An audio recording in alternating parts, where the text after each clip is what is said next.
আমরা খেলতে চলে গেছি কুমারচক মাঠ। আমরা বিকেলে খেলতে যাই প্রায়। আজকে কি হয়েছে, খেলা শেষ, চা খাওয়ার প্রোগ্রাম ছিল। চা, সিঙ্গাড়া, তারপরে পকোড়া, চপ সব রকমই ছিল। সবাই মিলে আমরা কাড়াকাড়ি করে খাওয়া হচ্ছে, একটা তার মুহূর্ত তোমরা দেখো।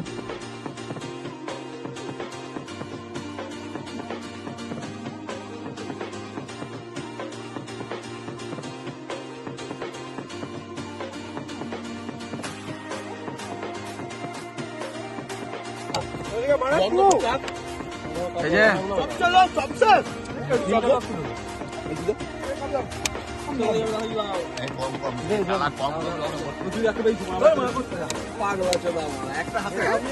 আমি কিন্তু পাই না এখনো।